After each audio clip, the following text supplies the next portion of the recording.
Well, once again, we are together in God's presence and sitting in before the Word of God to study His Word. हम एक और बार परमेश्वर ने सहायता किया कि उसके सन्मुख हम परमेश्वर के वचन को सीखने के लिए हम जमा हो पाएं।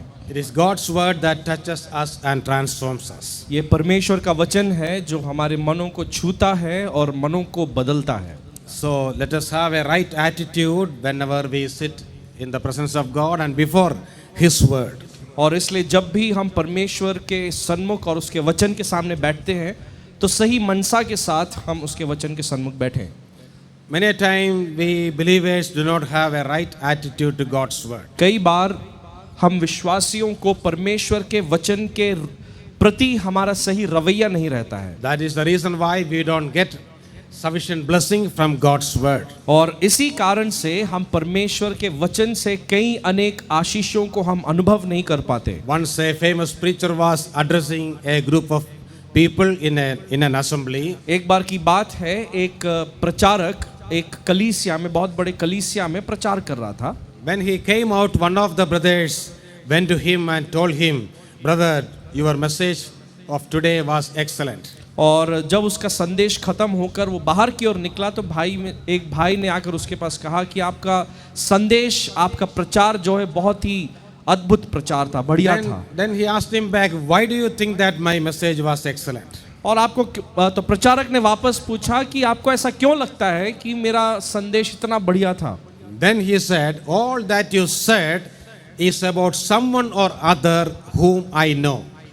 क्योंकि वो भाई ने इस प्रकार कहा कि आपने जिस संदेश को कहा वो संदेश उनमें से हर एक लोगों के विषय में था जिनको मैं जानता हूं।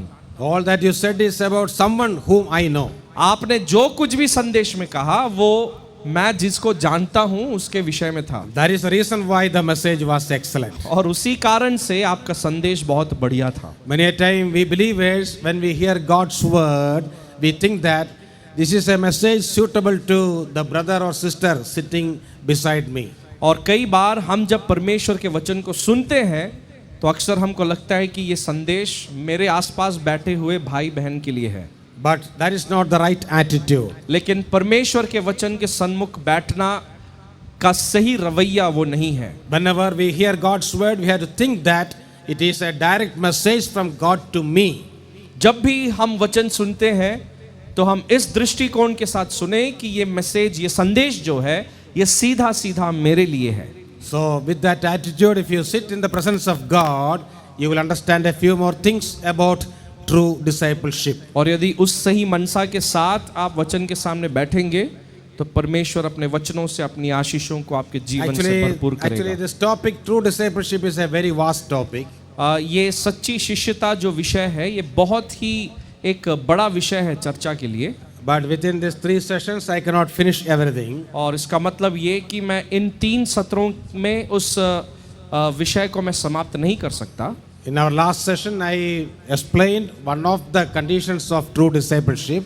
मैंने पिछले सत्र में, पिछले सेशन को जो मैंने लिया उसमें सच्ची शिष्यता के कुछ शर्तों में से एक शर्त को मैंने आपके सामने रखा। Actually, 2 more conditions I have to explain within this allotted 40 minutes.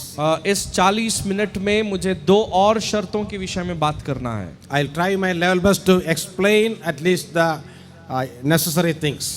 मैं इस समय सीमा में मैं इस बात की कोशिश करूंगा कि उसकी कुछ महत्वपूर्ण बातों को, सत्यों को मैं आपके सामने रखूं। Okay, the first and foremost condition is our supreme love to the Lord Jesus. तो सबसे पहला जो शर्त उस सच्ची शिष्यता में है वो ये है कि हमारा उच्च स्तर का प्रेम हम अपने प्रभु को दिखाएं। Let us see the second and third condition together. दूसरे और तीसरे शर्तों को हम एक साथ देखेंगे। So that is given in Matthew 16:24. जो मत्ती 16 और उसके 24वें आयत में हम देखते हैं। And also in Luke 9:23. और लूका 9 उसके 23वें आयत में भी हम देखते हैं। Okay, we will read only one passage owing to lack of time.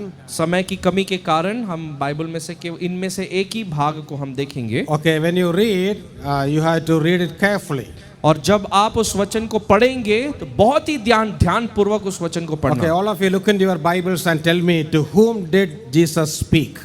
आप बाइबल में देखें और बताएं कि उस भाग में यीशु मसीह किन से बात कर रहे हैं? Okay. To whom did he speaking? प्रभु यीशु मसीह किसको संबोधित कर रहे हैं? Yes, it is very clearly written there. बहुत ही स्पष्ट रूप से वहां पर लिखा हुआ है। Whom? Yes.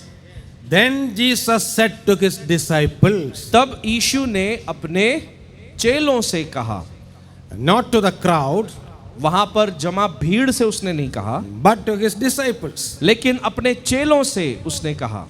That is the 12 apostles. इसका मतलब उसके जो 12 प्रेरित मौजूद थे उनसे बात किया। Remember, they are disciples. याद रखना वे लोग प्रभु यीशु मसीह के चेले हैं। But Jesus is giving certain additional conditions. लेकिन प्रभु यीशु मसीह कुछ अतिरिक्त और शर्तों को उनके सामने रख रहे हैं। So these are the conditions for true discipleship. तो ये प्रभु यीशु मसीह यहाँ पर जो कह रहे हैं वो सच्चे शिष्यता की कुछ शर्तें हैं। So what did Jesus say? प्रभु यीशु मसीह ने क्या कहा? You can see two conditions put together. वहां पर दो शर्तों को एक साथ यीशु मसीह कह रहे हैं, हम वहां पर देखते हैं। Jesus said, if anyone desires or wills to come after me, he has to do these things. और वहां पर यीशु इस प्रकार कहते हैं कि यदि कोई मेरे पीछे आना चाहे तो उनको कुछ कुछ करना जरूरी है। What are the two things? क्या है वो दो चीज? First of all, he has to deny himself. सबसे पहले उसको अपने आप को इनकार करना है, And second one, take up his own cross and follow the Lord Jesus. और दूसरा उसको अपना क्रूस उठाकर यीशु के पीछे चलना है। I will try to explain the first one in detail, and if I get time, I will explain briefly the second one also. इसका पहला जो भाग है उसको मैं विवरण करके मैं समझाऊंगा, यदि समय मिला तो मैं दूसरे भाग को भी मैं समझाऊंगा। Well, this also is a much misunderstood term. ये जो वाक्य है ये भी बहुत ही गलत रूप से कई लोग समझते हैं इसको। Denying oneself. अपने आप का इनकार करना, Similarly, taking up one's cross and following the Lord Jesus. और उसके बाद देखते हैं अपना क्रूस उठाकर यीशु मसीह के पीछे चलना। You see, misunderstandings are very common in the mind of everyone. और सभी विश्वासियों के मन में इस वचन के प्रति एक सामान्य गलतफहमी रहता है, Especially among believers too. Among believers too. विश्वासियों के मन में भी एक गलतफहमी रहता है। Now, what is the meaning of denying oneself? अपना इनकार करने का अर्थ क्या है? You see, there is another word in English, self-denial, many a time used in the Old Testament. Self-denial, that's another word for fasting. जब हम पुराने नियम को जब हम पढ़ते हैं वहाँ पर अपने आप को, अपना स्वयं इनकार, आत्म इनकार करना, उस शब्द को हम पुराने नियम की किताबों में हम पढ़ते हैं। Or the affliction of one's own soul. अपने स्वयं को कुछ आरामदायक चीजों से अपने आप को इनकार करना। For example, when one person is fasting, he is avoiding his daily food. मान लीजिए एक व्यक्ति जब उपवास रखता है तो वो अपने आप के शरीर को वो भोजन से दूर रख रहा है। That is called self-denial many a time in the Old Testament. और पुराने नियम में इस आत्म इनकार के विषय में जब लिखता है तो उसी उपवास से ताल्लुक रखता है। But that is not what Jesus meant when he used the word denial of oneself. लेकिन प्रभु यीशु मसीह जब अपने आप का इनकार करने लिखा है तो उसका तात्पर्य वो नहीं था। Again, it doesn't mean we have to torture our own bodies. When we study the history of Christianity, many people thought that denial of self means torturing one's own body. कुछ लोग इतिहास को, यदि आप मसीहियत के इतिहास को यदि पढ़ेंगे तो कुछ लोग इस वाक्य को गलत रूप से लेकर वे लोग अपने खुद के शरीर को वे लोग ताड़ना देते थे। So, denial of self is neither self-torturing और nor self-denial. तो अपने आप का इनकार करने का अर्थ अपने खुद के शरीर को दुख देना या फिर आत्म इनकार करना नहीं है। The Bible never recommends or encourages torturing one's own body. Bible कभी भी अपने खुद के शरीर को दुख देने के विषय में कभी शिक्षा नहीं देती है। Because our bodies are the temple of the Holy Spirit. क्योंकि हमारा जो शरीर है वो पवित्र आत्मा का मंदिर है। So we have to take care of the needs of our body. तो इसलिए हमारे शरीरों के जरूरतों का ध्यान देना जरूरी है। But here Jesus used a different word. You have to deny yourselves. लेकिन यहाँ पर प्रभु यीशु मसीह जिस कथन का उपयोग किए हैं वहां पर उसका तात्पर्य अलग है. So to understand that phrase, first of all you have to know what the word self means. तो इस शब्द को समझने से पहले प्रभु यीशु मसीह ने जब जिस बात को कहा कि अपने आप का इनकार करना है, वो अपने आप, उस शब्द का अर्थ क्या है? What is the meaning of self? अपने आप, उस शब्द का अर्थ क्या है? That is another word for our own personality. हमारे खुद के व्यक्तित्व को समझाने के लिए एक दूसरा शब्द का उपयोग करते I हैं. will explain it further. मैं और उसको समझाऊंगा. You see, our personality doesn't mean our physical structure. It is something inside of us. हमारा व्यक्तित्व जब हम बोलते हैं तो ये हमारा शारीरिक जो दिखता है, हमारे शरीर से ताल्लुक नहीं रखता है, लेकिन अंदरूनी कुछ विषय की बात है. So our personality is expressed through three things. हमारा जो व्यक्तित्व है वो तीन बातों में व्यक्त किया जाता है. Our ability to think, हमारा सोच विचार करने की क्षमता, ability to feel, हम आसपास के चीजों को महसूस करने की क्षमता, that is called emotions. वो भावनाओं को व्यक्त करना, And the third one, our ability to take decision or willpower. और तीसरा हमारी इच्छा शक्ति या फिर हमारे निर्णय लेने की क्षमता. So here comes the difference between man and animal. और यहीं पर इन्हीं तीन बातों के आधार पर हम मनुष्यों को और जानवरों के बीच में हम फर्क समझाते हैं. They also can do many things, but they don't have a personality. जानवर भी बहुत सारी चीजों को कर सकते हैं, लेकिन उनको एक व्यक्तित्व नहीं है. When God created man in his own image and likeness, जब परमेश्वर ने मनुष्य को अपने रूप और अपनी समानता में जब बनाया, God gave us a personality as he has a personality.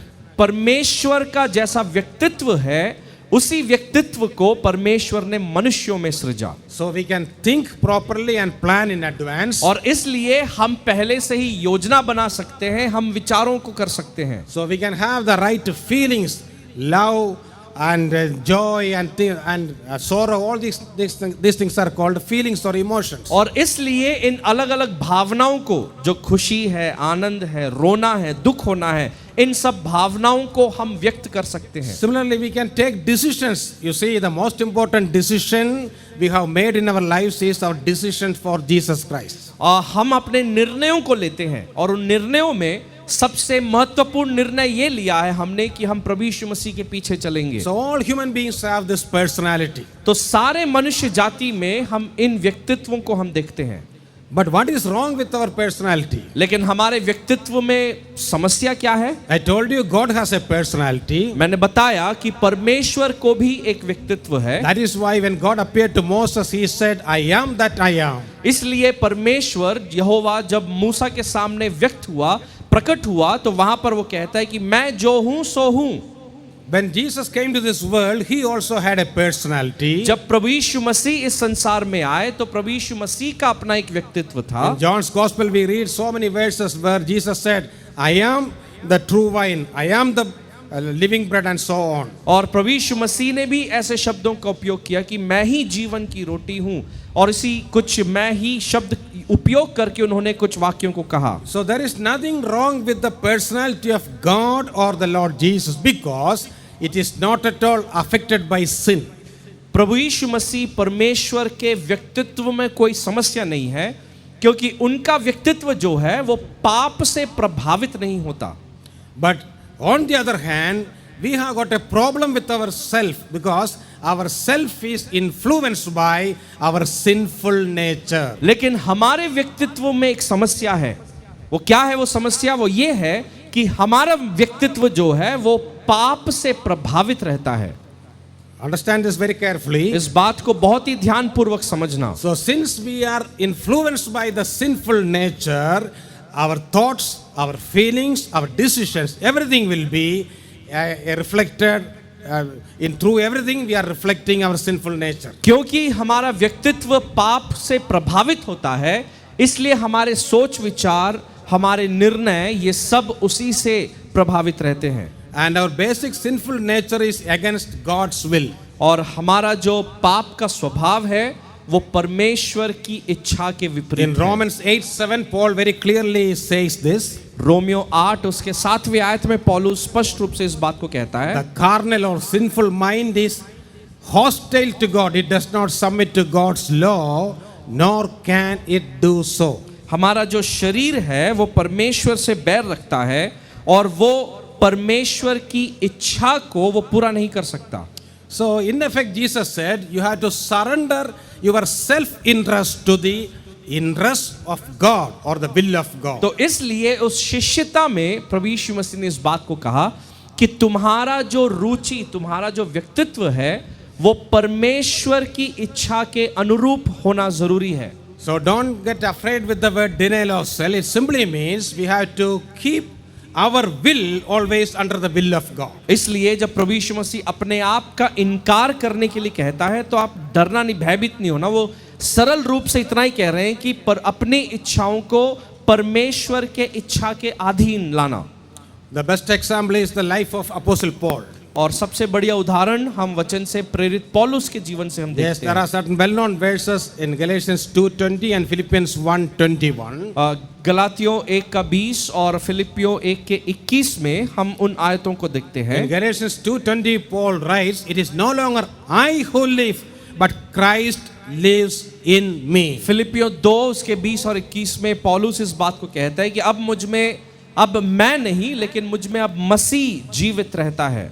What does he mean by that statement? उस वाक्य से उसका तात्पर्य क्या है? I am not living for my own self-interest, but I am living for the interest or the desire of God. पौलुस ये कह रहा है कि मैं अपने स्वयं की इच्छा नहीं लेकिन परमेश्वर की इच्छा से मैं जी रहा हूं। That is why in Philippians 1:21 he wrote again, "For to me to live is Christ and to die is gain." और इसलिए फिलिपियों 1 उसके 21 में पौलुस कहता है कि मेरे लिए जीना मसीह और मरना लाभ है। For Paul, Christ was everything in his life. पौलुस के लिए मसीह यीशु जो है वो सब कुछ थे उसके जीवन में। He lived only to carry out Christ's desires and plans in his life. और पौलुस ने अपने जीवन में इस निर्णय को लिया कि मसीह की योजनाओं को, मसीह की इच्छाओं को वो अपने जीवन में पूरा Whether करेगा। by life or death, he wanted to please Jesus Christ. चाहे जीवन के द्वारा हो या मृत्यु के द्वारा हो, उसकी इच्छा यही रहती थी कि वो मसीह को कैसे भी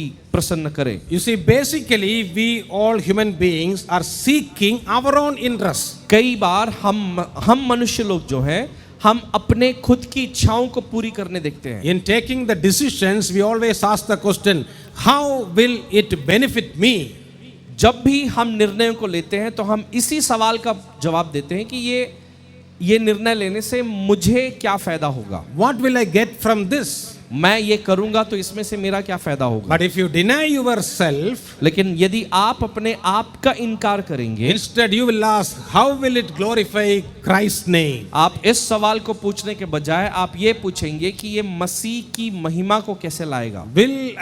Can I please Jesus Christ by my action? क्या मैं प्रभु यीशु मसीह को अपने कामों के द्वारा क्या मैं उसको खुश या फिर प्रसन्न कर सकता हूं? So that kind of a Christ-centered life is called the life of denial of self. और उसी मसीही केंद्रित इस प्रकार के जीवन को जीने का अर्थ है अपने आप का इनकार करके जीना। You might have heard about Sadhu Sundar Singh, a Sikh convert. आपने साधु सुंदर सिंह के विषय में सुना होगा जो एक पंजाबी था और वो एक मसीही बना। And when he became very famous, once a journalist interviewed him. और जब वो बहुत ही प्रचलित हो गया तो एक पत्रकार ने उससे पूछताछ करना चाहा। After asking many questions, he asked him, Sadhu Sundar Singh, you belong to the ancient Sikh religion. उस पत्रकार ने उस साधु सुंदर सिंह से इस प्रकार पूछा कि तुम्हारा जो इतिहास है, तुम्हारे पुरखे जो हैं वो बहुत ही प्रचलित पंजाबी परिवारों से, घराने से है। You forsook everything and became a Christian. और उन सब रीतियों को छोड़कर आप एक मसीही बन गए। What motivated you to change your religion and become a Christian? आपको ऐसा क्या प्रेरणा दिया कि आप उस धर्म को छोड़कर आप मसीह के पीछे आए? This man expected a long answer from Sadhu Sundar Singh. और ये पत्रकार जो है साधु सुंदर सिंह से बहुत लंबे चौड़े एक उत्तर की वो कामना की उम्मीद कर रहा था। But Sundar Singh said, Christ. सुंदर सिंह ने सिर्फ एक शब्द में कहा और उसने कहा कि मसीह। This man asked that question in different ways. Again and again, Sundar Singh said, Christ. ये पत्रकार जो है अलग अलग रीति से घुमा फिरा के उस सवाल को पूछ रहा था, लेकिन साधु ने, सुंदर सिंह ने केवल एक शब्द में उसका उत्तर दिया, कहता रहा कि मसीह। He asked him, which teaching of Jesus attracted you? और उसने पूछा कि यीशु मसीह का कौन सी शिक्षा तुमको इतना ज्यादा आपको लुभाया? Again he said, Christ. उसने फिर से जवाब दिया, मसीह। What did he mean? उसका मतलब क्या, उसका अर्थ क्या था? More than a particular teaching or sermon on the mount, he was attracted by the very person of the Lord Jesus Christ. उसकी सभी शिक्षाओं और उस पहाड़ी उपदेश, उन सभी शिक्षाओं से बढ़कर साधु सुंदर सिंह के लिए उस यीशु मसीह का व्यक्तित्व ही था जो उसको बहुत ज्यादा आकर्षित किया। So just like Paul, he also said, I am living for Christ. और पौलुस ने जिस प्रकार कहा, उसी प्रकार साधु सुंदर सिंह ने भी कहा कि मैं मसीह के लिए जीऊंगा। So before in our, when we have to examine our thought life, our emotions and our decisions and to check whether these things will please Jesus Christ. तो इसलिए हम अपने निर्णयों को, हम अपनी भावनाओं को, हम इन सभी बातों को जांचें कि क्या ये सारी बातें मेरे प्रभु को खुश करती है या नहीं। Let me give you some quick practical examples and go ahead. मैं कुछ जल्दी से कुछ व्यवहारिक उदाहरणों को मैं बताऊंगा और उसके बाद मैं आगे बढ़ूंगा। You see the struggle between our own self and the Spirit of God begins right from the morning when we get up. जब सुबह सुबह तड़के हम उठते हैं, उसी समय से हमारे और परमेश्वर के आत्मा के बीच का युद्ध शुरू हो जाता है। Usually at morning at what time will you get up? जो लोग सुबह उठते हैं, क्या कितने बजे सुबह उठेंगे? Early morning 8 o'clock. सुबह सुबह तड़के 8 बजे। Anyway, in the camp you have to get up at 5 o'clock, I know. लेकिन मुझे मालूम है शिविर में जब आते हैं तो कम से कम 5 बजे तो उठना पड़ेगा। Do you have a habit of getting up the early morning and reading the word of God? क्या आपको ये आदत है कि आप सुबह सुबह उठें और परमेश्वर के वचन को आप पढ़ें? Do you have that habit? Please raise your hands. यदि ऐसा कोई करता है तो कृपया अपने हाथों को उठाए। Okay, you are very sincere. Only a few have raised the hands. बहुत ही सच्चे लोग यहाँ पर बैठे हैं, बहुत कम हाथों को मैंने देखा। Probably after the camp you may take a decision to get up in the early morning tomorrow onwards and spend time with God. हो सकता है शिविर के बाद आप शायद एक निर्णय को लेंगे कि आप सुबह सुबह उठें और आप परमेश्वर के साथ समय को व्यतीत करें। Some days you may keep an alarm. When the alarm bell goes off, you have to get up. You know that. कुछ लोग अलार्म को रखते हैं, जब अलार्म बजता है तो आपको उठना ही है, आपको पता है। But when you start getting up, your own self will say something to you. लेकिन आप जब इस प्रकार नियमित रूप से उठना शुरू करेंगे तो आपका खुद का जो स्वयं है वो आपसे कुछ कहना शुरू करेगा। The self will say, never mind, keep on sleeping. आप खुद अपने आप से कहेंगे कि अरे कोई बात नहीं, अलार्म बज रहा है, तुम सोते रहो। But the Spirit of God who is in you will say, it is high time to get up and spend time with God. लेकिन परमेश्वर की आत्मा आप में है, वो ये कहेगी कि लेकिन उठ जाओ, अभी सबसे बेहतर बढ़िया समय है, उठकर ध्यान मनन करो। So there's a struggle right from the morning. तो सुबह से ही ऐसे एक परिश्रम, एक यत्न करना शुरू हो जाता है। So when you hear these two contradicting voices, which voice would you listen to? तो ऐसे दो अलग विपरीत आवाजों को जब आप सुनते हैं तो उस समय आप किसकी आवाज को मानते हैं? So that will show whether you are denying yourself or not. तो उस समय आप ये दिखा रहे हैं कि आप अपने आप का इनकार कर रहे हैं या नहीं। So whenever there is a conflict between our self-interest and the interest of God, we have to say no to self and yes to God. तो जब आपके अंदर ऐसे विपरीत बातें उठती हैं तो आपको अपने स्वयं की इच्छा को ना कहना है और परमेश्वर की इच्छा को हाँ कहकर उसको पूरा करना है। Do you understand what I said? आपको समझ में आया जो मैंने कहा? I am giving very simple examples. मैं बहुत ही सरल उदाहरणों को मैं दूंगा। So always see that our self-interest is sacrificed for the interest of the Lord Jesus. हमारे जो स्वयं इच्छा है वो परमेश्वर की इच्छा को पूरी करने के लिए हम अपनी इच्छाओं को मारे। In all our decision making, we have to ask this question, whether this decision of mine will please God. हम जब भी कुछ निर्णयों को लेते हैं, उन हर निर्णयों में हम इस सवाल को पूछें कि क्या ये निर्णय लेने से ये परमेश्वर की महिमा होगी या नहीं। In the same way, many a time our own prayers are very self-centered prayers. कई बार हम जब प्रार्थना भी करते हैं तो प्रार्थना भी हमारी जो है वो हम अपने आप पर ही केंद्रित रखते We हैं। are praying a lot for our own needs, not about others. हम अपने खुद की इच्छा को पूरी करने के लिए प्रार्थना करते हैं, दूसरों की इच्छा के लिए हम प्रार्थना नहीं करते। How many of us are praying for the conversion of the non-believers in our families? हम में से कितने लोग हमारे खुद के परिवार के अविश्वासियों के मन फिराव के लिए हम प्रार्थना करते हैं। Many a time we are using God for our own needs. कई बार हम परमेश्वर को उपयोग करते हैं ताकि वो हमारी इच्छाओं को पूरी करें। Whether we have denied ourselves or not, another example I can give, our attitude to criticism will prove whether we have denied ourselves. हमारे स्वयं का इनकार करना, हम अपने आप का इनकार करने का दूसरा जांच जो है, जब दूसरे लोग हम पर दोष लगाते हैं उस समय हमारी प्रतिक्रिया क्या होती है। Someone has said, suppose you see a snake just going that way, how will you know whether it's a cobra or not?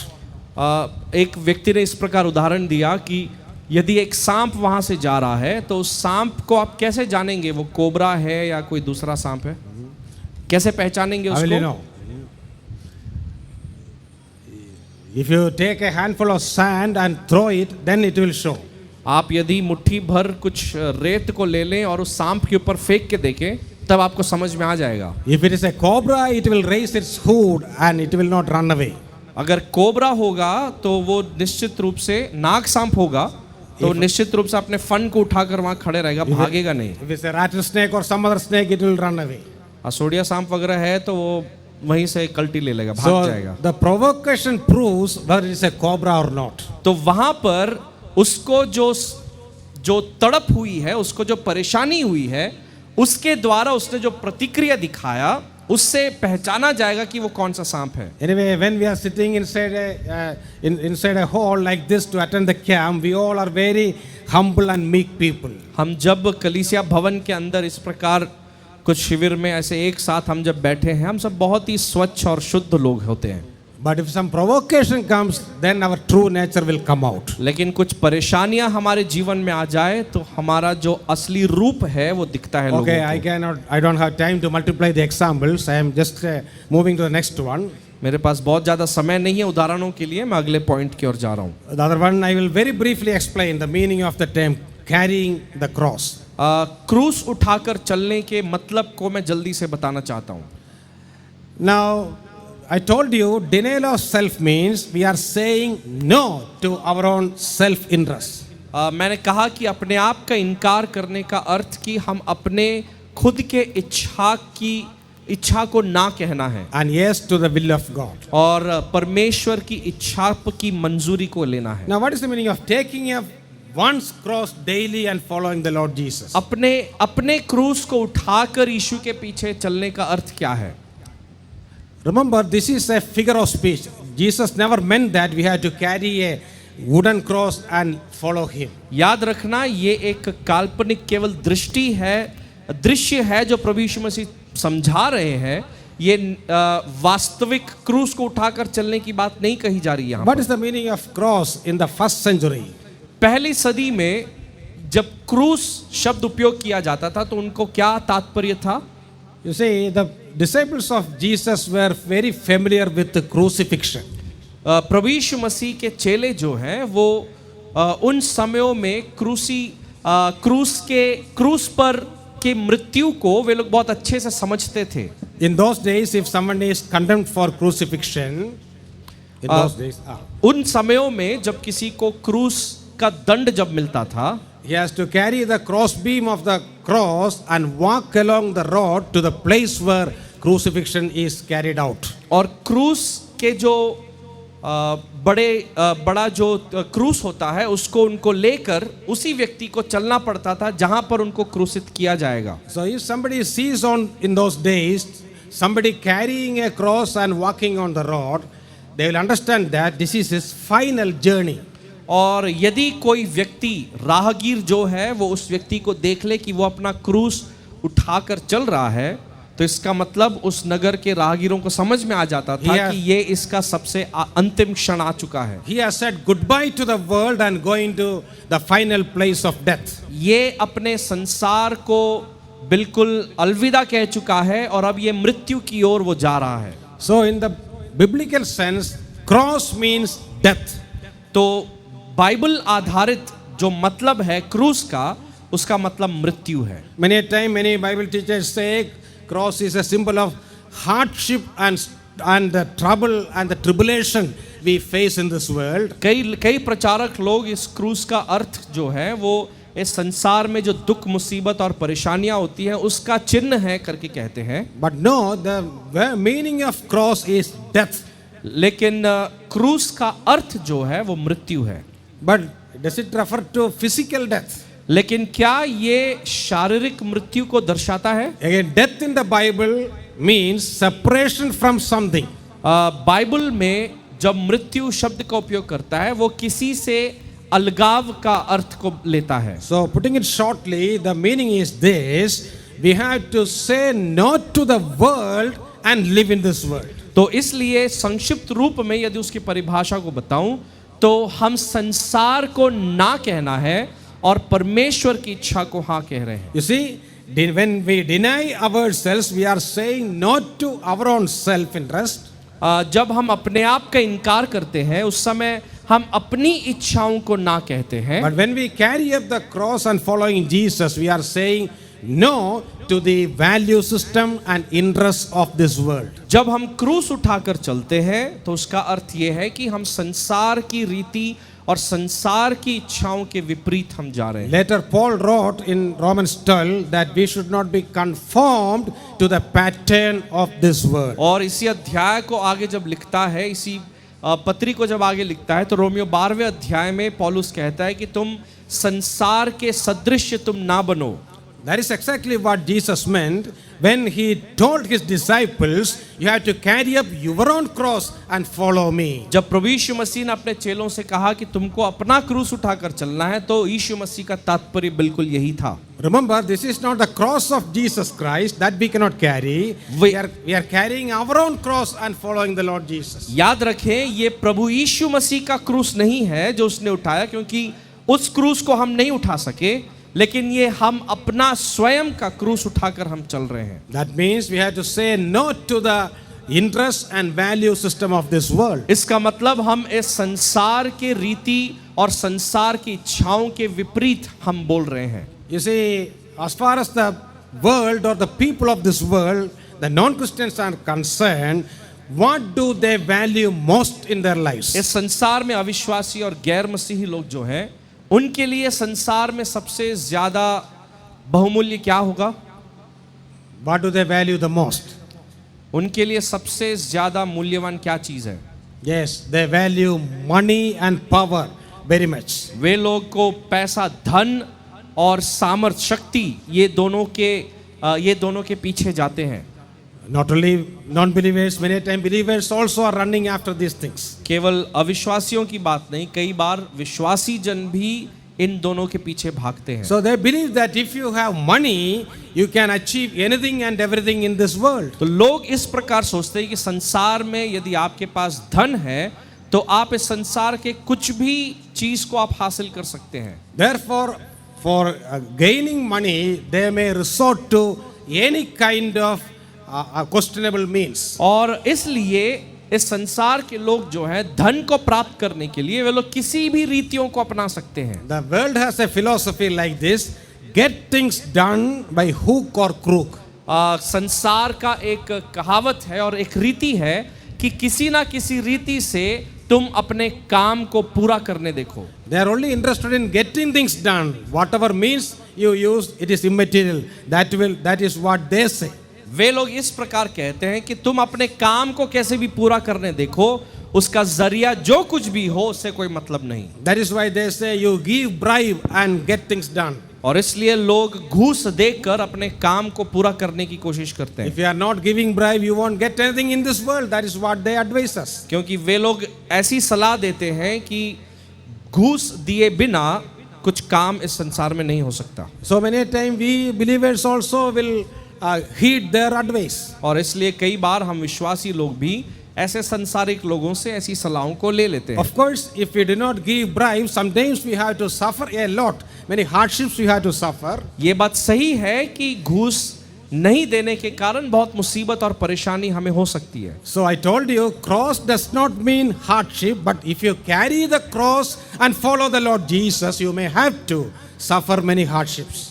क्रूस का मतलब अपने आप में परेशानी और दुख उठाना नहीं है, लेकिन यदि आप क्रूस उठाकर चल रहे हैं, उसके कारण बहुत सारे दुख और मुसीबत आपके जीवन में आ सकते हैं। Let me give you one or two incidents from my own experience and from the experience of other believers, and by that I will wind up. I will share one or two incidents. कुछ अपने जीवन से और कुछ अपने परिजनों के जीवन से मैं अपने उदाहरण और अनुभवों को मैं बांटूंगा।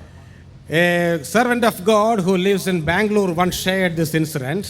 एक मसीह में एक भाई जो बैंगलोर के शहर में रहते हैं, उन्होंने इस अनुभव को बांटा। He does not belong to our assembly, वो हमारे कलीसिया के पृष्ठभूमि से नहीं आते but हैं, he is a very godly person. लेकिन बहुत ही एक भक्ति का जीवन वे जीते हैं। He says in the 1970s, that is long back, some 50 years ago, करीब 50 साल पहले 1970 के दशकों में, in those days, in India, we won't get cement for construction in the open market. We won't get. खुले बाजार में कभी भी सीमेंट उन दिनों में, उन समयों में सीमेंट मिलना बहुत मुश्किल था। There was acute shortage for cement. Cement उन समयों में ऐसे बाजार में मिला नहीं करता था। So he had to construct an assembly hall in Bangalore. और बैंगलोर शहर में उनको एक कलीसिया भवन का निर्माण करना था। So he went to the collector's office and gave the application for 50 sacks of cement. और कलेक्टर के ऑफिस में जाकर उन्होंने एक मांग किया कि मुझे 50 बोरी सीमेंट चाहिए। Then the clerk in that office told him, okay, you come after 3 weeks. और उसके बाद उस ऑफिस का बाबू इस प्रकार बोला कि तुम 3 सप्ताह बाद फिर से आना। So exactly counting 3 weeks, on the 21st day he went there. और बिल्कुल ठीक 3 सप्ताह बाद 21 दिन के बाद ये भाई फिर से कलेक्टर ऑफिस पहुंचा। Then this clerk said, sir, the officer is absent, so you come after 3 weeks. तो फिर से वहाँ पहुँचने के बाद ये बाबू ने कहा कि ये ऑफिसर जो है वो आया नहीं है आज, तो इसलिए फिर 3 सप्ताह बाद फिर से आना। After 3 weeks he again went there. 3 सप्ताह बाद ये भाई फिर से ऑफिस पहुंचा। Then this clerk said some other excuse and tried to send him away. और ये बाबू ने कुछ और कारण बताकर इस भाई को वापस भेज दिया। Remember, all these days he has been praying and going to meet the concerned officer. याद रखना, ये भाई जो वहाँ पर जा रहे हैं, ये प्रार्थना पूर्वक वहाँ जाता है और ये बाबू से मिलता When है। he came out of the office, one of the peons in that office called him and told him, sir, they are saying like this because they want to bribe. That's the reason why they are saying like this. और जब ये दूसरी तीसरी बार जाकर जब बाहर आ रहा था, तो वहाँ का दूसरा एक पियून है, वो आकर कहा कि सर ये लोग ऐसे दौड़ भाग इसलिए कराते हैं क्योंकि इनको घूस चाहिए, इनको पैसे चाहिए। The servant of God said, anyway, I am not planning to give any bribe. I will get, if God wills that I get that cement, I will get it in his time. और इस भाई ने इस प्रकार कहा कि इस प्रकार निर्णय लिया कि मैं घूस पैसे नहीं दूंगा, प्रभु की इच्छा है तो निश्चित रूप से प्रभु अपने रीति से इस काम को पूरा करेगा। So he says he went to this office every 3rd week for almost 6 months. करीब 6 महीने के लिए ये भाई हर 3 सप्ताह में उस ऑफिस जाया करता था। Finally, that clerk understood that this man will not give any bribe. और उस बाबू को ये बात समझ में आ गई कि ये जो भाई है ये पैसे नहीं देने वाला है। He was fed up with this person and finally he sanctioned the cement. वो बाबू जो है बहुत परेशान हो गया इसके बार बार आने से, उसने सीमेंट उसको दिलवा दिया। Okay, finally this brother made a comment like this. That is to quote that only I shared this incident. और अंत में ये सब बातें होने के बाद ये भाई जो है उन्होंने एक वाक्य को कहा। I prayed to God only for cement. उन्होंने कहा कि मैंने परमेश्वर से सिर्फ सीमेंट के लिए प्रार्थना किया He था। gave me cement and in addition to that he gave me patience also. परमेश्वर ने सीमेंट तो प्रदान जरूर किया, लेकिन सीमेंट के साथ साथ इन सब बातों को झेलने के लिए धीरज भी परमेश्वर ने दिया। So that is a bonus, that is an additional thing I got. तो वो एक अतिरिक्त अनुग्रह आशीष था परमेश्वर ने जो मुझे दिया। So this is the right attitude of a genuine Christian. तो एक सच्चे मसीही का एक सही रवैया दृष्टिकोण इस प्रकार होना So चाहिए। don't think that without giving bribe we won't get anything. तो इसलिए कभी ये मत सोचना कि घूस पैसे दिए बिना कभी कोई काम नहीं होगा। If you are determined not to imitate the practice of this world, God will provide you the things in His time. यदि आप इस बात को निश्चित करेंगे कि आप संसार की रीतियों से नहीं चलेंगे तो परमेश्वर अपने समय पर, नियुक्त समय पर आप अपने काम को पूरा करेगा। But we have to wait for His time. लेकिन हम सबों को परमेश्वर के नियुक्त समय के लिए इंतजार करना है। As this brother said, some days He will teach us patience also. और जिस प्रकार इस भाई ने अंत में कहा कि शायद वो अंत में हमको शायद धीरज भी सिखा सकता है। Yes, I don't know what all challenges you face in your villages. मैं नहीं जानता आप अपने गांव में, शहरों में आप कैसी मुसीबतों का, चुनौतियों का सामना करते हैं, मुझे नहीं मालूम। The people around you may be forcing you to imitate some of the religious practices. आपके आसपास के लोग जो हैं, हो सकता है कि कुछ धार्मिक रीति रिवाजों को करने के लिए आपको शायद जोर जबरदस्ती करते होंगे। Sometimes they will deny some of the facilities available in the villages. हो सकता है आपके मसीहत में आने के कारण गांव में, समाज में जो फायदे दूसरों को मिलते हैं शायद आपको वो फायदे ना मिले। Are you willing to pay the cost and stand firm for Jesus Christ? क्या आप ऐसी कीमतों को चुकाकर, क्या आप मसीह के लिए सच्चे शिष्य बनकर खड़े रहना चाहते हैं? Then you are carrying the cross and following the Lord Jesus. यदि आप ऐसे कर रहे हैं तो आप अपना क्रूस उठाकर यीशु के पीछे चल रहे हैं। Yes, you have got a discussion time. During that time you can discuss some of the issues you face there. जब आपको चर्चा का समय दिया जाएगा, वहां पर आप खुले रीति से मन को खोलकर आप जिन चुनौतियों का सामना करते हैं उन चुनौतियों का के विषय में आप चर्चा जरूर So करें। very briefly I mentioned two more conditions of true discipleship. और बहुत ही संक्षिप्त रूप से मैंने उस दो शर्तों के विषय में मैंने अंत में कहा। What are they? You repeat. बता सकते हैं कि वो क्या है दो शर्तें सच्ची शिष्यता के लिए? First one. सबसे पहला, Yes, we have to deny ourselves. हमें अपने आप का इनकार करना That है। is saying not to our own interests. हमारे खुद के इच्छा को ना कहते हुए, Then saying no to the world or the value system of this world. और दूसरा संसार के रीतियों के विरुद्ध चाल चलन को चलना। May the Lord help all of us to be His true disciples in the coming days, fulfilling the conditions laid down in God's word. आने वाले समयों में परमेश्वर सहायता करें कि इन दो कामों को कर कर हम परमेश्वर के सच्चे शिष्य बनकर हमें संसार में जीने पाएं। Thank you for your patient listening. बहुत बहुत धन्यवाद धीरज के साथ सुनने के लिए। Those who have ears to hear, let them hear. जिनके कान हो वे सुन लें। Amen. आमीन।